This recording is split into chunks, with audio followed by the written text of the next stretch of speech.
On this episode, Scott, look out, the galaxy is getting closer. Relax. The galaxy Messier 90 is not getting closer. It's just expanding quickly.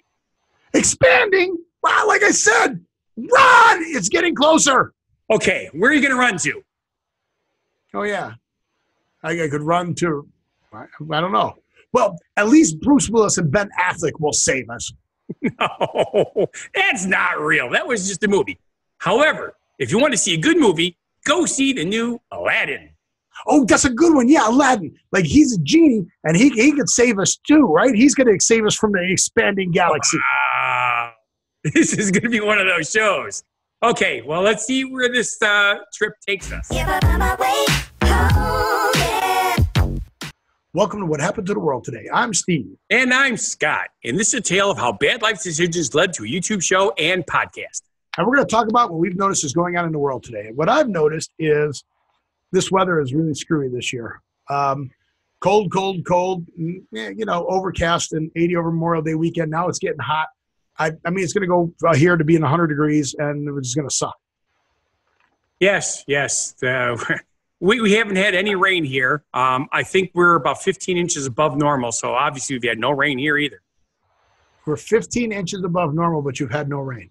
Yes, I was being feet cheese. So you're having flooding in the Midwest. Unbelievable. Right, that's what I saw. I saw and that was where my one friend came up with the idea of, during the last depression, to get us, oh, my nose is itching. I'm coming into money? What? During the last depression, a lot of government projects, right, to help get out of the depression. Yes. His government project was build pipelines. And here's something for Elon Musk and the Boring Company. They can build tunnels with tubes. But build pipelines to take all these areas that are flooding and pipe that water to areas that need it. There you go. Right? And a lot of these places that are flooding flood frequently. Right. So the water would be like, we could refill the reservoir at Lake Mead and have plenty of water for California, the desert and all that stuff, just by bringing all that. I don't know. I thought it was a good idea. Oh, sure. Yeah, it doesn't cost very much money either. Well, it's either that or we start colonizing the moon, because that's what they're working on now also. Sure. Or we could colonize one of the galaxies that are coming closer to us. Galaxies coming closer to us? Yeah, aren't they coming closer to us? Oh, you're talking about Messier 90, which NASA telescope. Messier 90. Messier 90. You know me, I don't speak French very well. Okay. But anyway. So how many galaxies are traveling towards us? They're on a collision course. It's going to be Armageddon. Here they come. Here come the galaxies.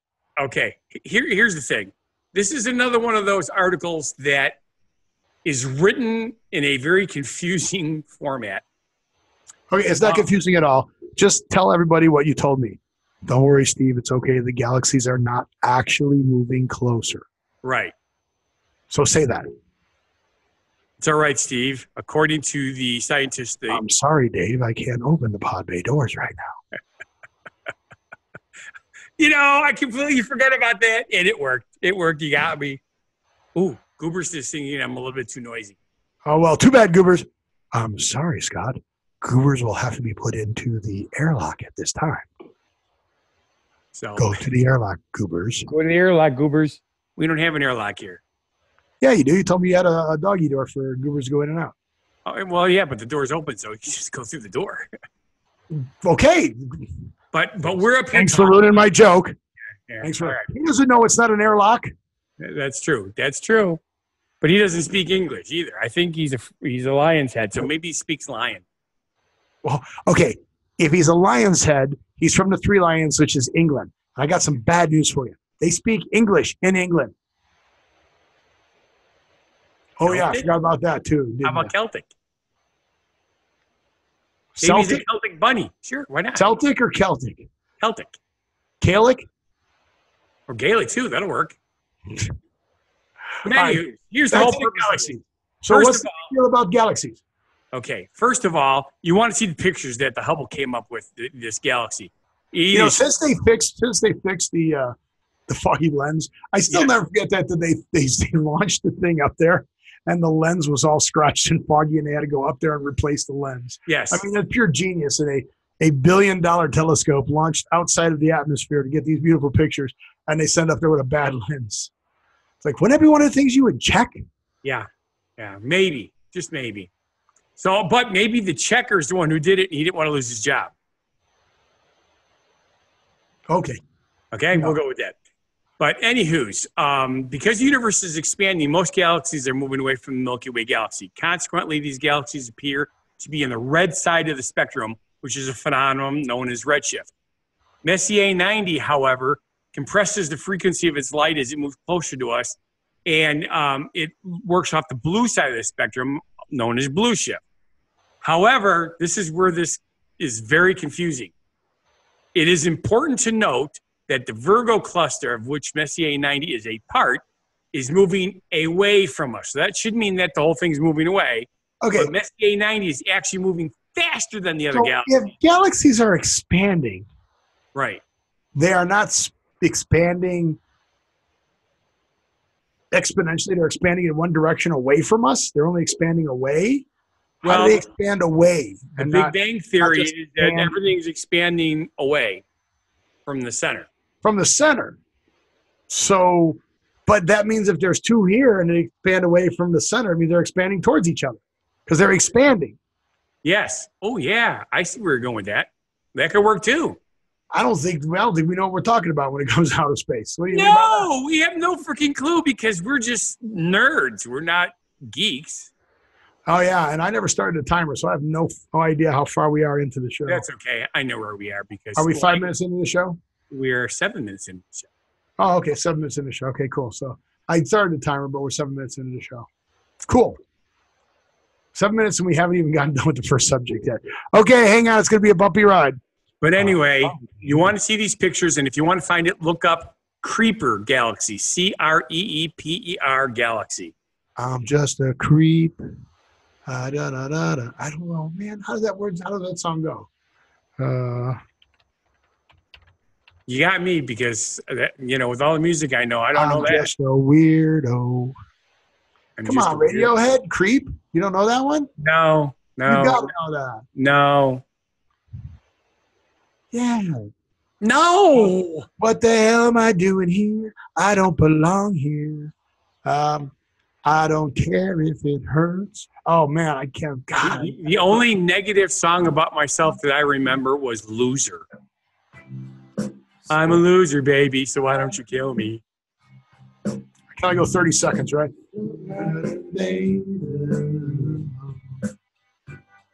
Your skin makes me cry. You float like a feather in a beautiful world. I wish I was special. You are special. Nothing special. But I'm a creep. I'm a weirdo. What the hell am I doing? Okay, you got to look. All right, you're gonna have to Radiohead Creep. You're gonna have to. Yeah. Doesn't sound like my kind of music. It's a song on Rock Band too. Okay.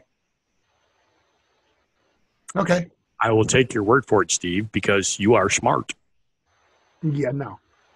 But okay, that's fine. So what else? What are we talking about now? We should talk about other smart guys, like those guys from Russia. Like Nikolai Gogol? Yes. Not Nikolai Gogol. Yes, Gogol. He was a dramatist from the Ukraine. Yeah, but he was born in the 1800s. He was not only born in the 1800s, but he died in the 1800s. He was from the 1800s. You didn't give me that bad news that he died? I'm sorry. Well, can you imagine if he was born in 1809 and he was still kicking? That would be freaking impressive. Yeah, who's supposed to be living? Who lives 400 years old? They're the elders. That's right. The elders? Or all my friends who tell me about the elders who live 400 Oh, no. For us, it was, oh, my goodness, McLeod, Duncan McLeod. The Immortals. Yogurt. So, but anyway, he comes up. Because our show is what happened to the world today, I realized, and I was coming up with show subjects, most of the time we talk about the U.S. because that's what we know. Sometimes we talk about Belgium because we got a friend there. And once talk about what you know, right? Argentina because I had a friend there. But I decided to look some interesting stuff. And Russia's been in the news a lot lately. So I decided to look up some Russian information. And Nikolai, of course, from the Ukraine. His message is, a word aptly uttered or written cannot be cut away by an axe. Now, it is true, because if it's done properly, the people who just don't understand, who are trying to dish you all the time, they're not going to be able to, because people are going to understand that it was done right the first time. Yeah. So the moral of the story is, do it right. Yeah, that's right. Do it right. Oh. Now, we were talking about maybe doing movie reviews, but that is a little harder to do because we need to both plan on seeing the same movie. However, I did see Aladdin. I saw Aladdin too. You saw it, the new one? Yeah, the one, Robin Williams, the cartoon. That's the old one. So anyway, I saw the new one with Will Smith. Will Smith. He didn't want to do it. No, because to him, Robin Williams was the epitome of the genie. He said he did it so well. How was he going to compete against that? And I was watching one of the interviews that he did, and it turns out it's because they updated the music, and that made it work for him. He was able to use his skills. I'm going to say something that is not really a spoiler alert, because a lot of the people I talked to at the movie theater did not catch it until I mentioned it. Did I catch what? Smith sings in this movie. But Robin Williams sang in the original, so why wouldn't people realize Will Smith is a rapper. Okay, but he sings also. He actually, it says, this is the first time he's ever done actual singing. Really? What he does is, he's not technically rap. He's kind of like hip-hop rap, pop. Yeah, hip-hop is singing. The one, right. But his music, if you listen to everything he does, it has that hip-hop rap type beat.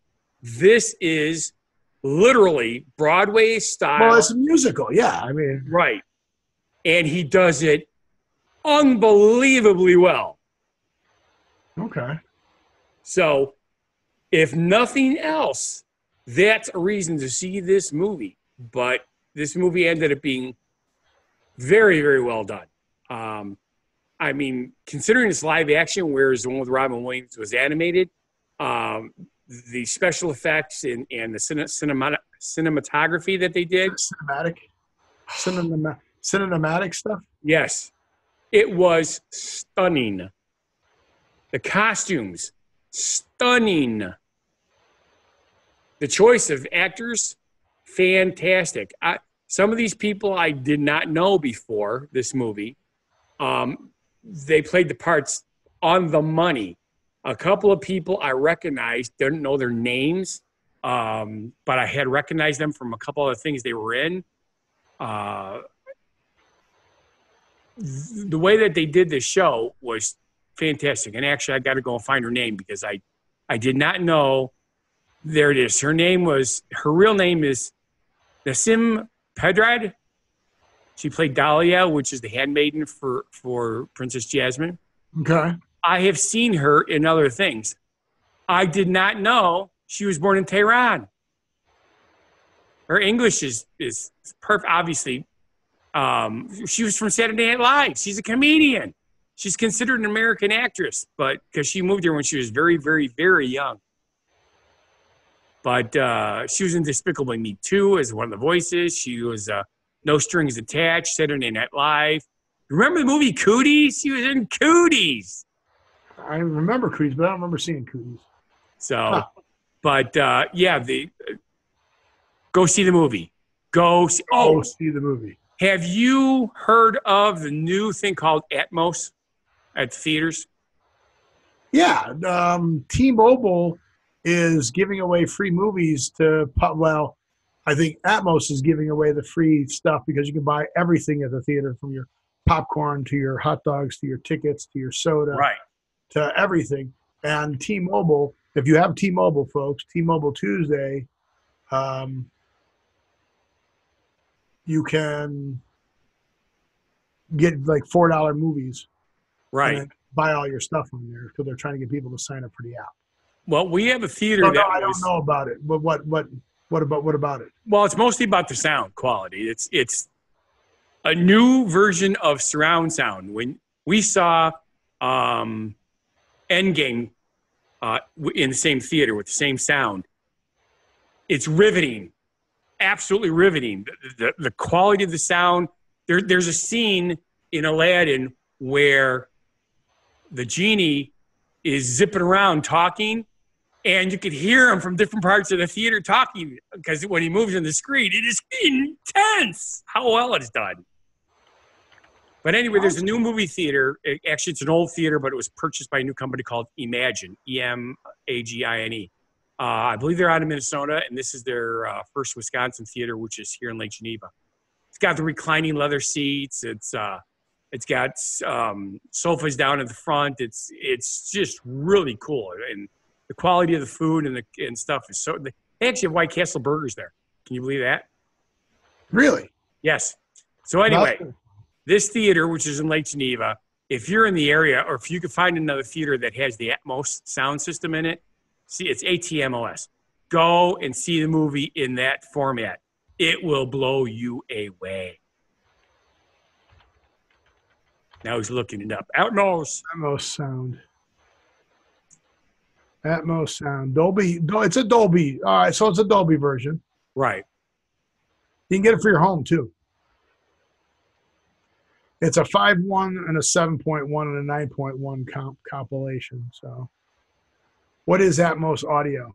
Dolby Atmos has been created 3D. So yeah, so it gives you the 3D. But you know what? It's been in theaters since 2012. How about that? Yeah, but it's slow. I don't know if most people understand this, but movie theaters don't make the money that they used to make. They stopped making good money basically in the 80s when the movie theater companies have gotten so powerful that the only money the theaters were making was on the concession sales, because literally every cent of the tickets went to the company. Yeah. So now it's hard to spend, $3 million to outfit your theaters in Atmos when you're not making that kind of money. But these new theaters with the reclining seats and everything, people are paying, it's only $1 more to go there. I pay the $1. It's unbelievably comfortable. Yeah, well, movie tickets are going up in price because I've kind of been spoiled because we got our $4 Tuesdays and all that stuff. So look for the deals when you can. But the other day I saw movie tickets, buy some kind of plan or something like that. Where you get your tickets for only $10 a ticket, save $4. It'll save $4. When did movie tickets go to $14? Well, it depends where you are. Most of your big cities, that's what it's like. Chicago, New York, L.A. Las Vegas. Well, all of this is Las Vegas. XD in Las Vegas is $14. $14 for a movie ticket, dude. Well, that's because all the people working there are topless. So, I wish. Yeah. I wish it's $14. Yeah. $14 for a movie ticket now. Hey, it's the way it is, man. It's the way it is. Oh, are you guys gonna go see Dark Phoenix? Dark Phoenix, is that the new Star Wars? No, it's the X-Men next. It's the next Marvel movie that's coming out.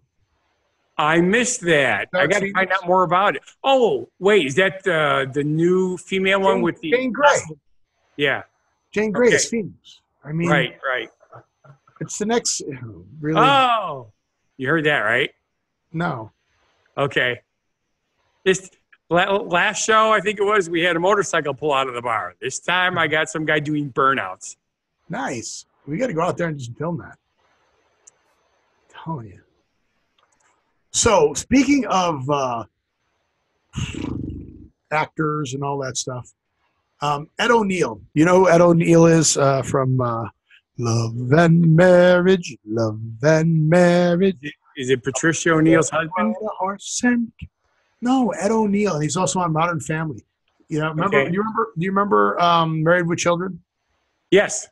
Okay, Ed O'Neill. And you remember now Modern Family? He's in Modern Family. Oh yeah. Right. So he notorious for not taking pictures with fans. No. Okay. So he was on the Ellen Show, and on the Ellen Show, and they were talking about this. Some really nice woman came up to him and was so polite and all that. He said, "Okay, fine." At the airport, I'll take a picture with her, and the picture blows up like something like 40. I mean, he's like 70 years old, right?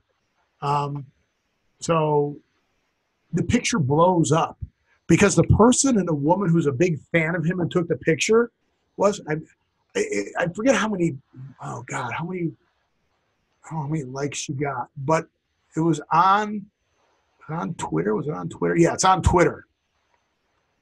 I'm trying to find it. Britney Spears was the one he had no idea who she was. Oh, I sort of remember hearing about that. Yeah. Yeah, so he's on the Ellen Show now. It's like, just going, really? You have no idea who this woman was?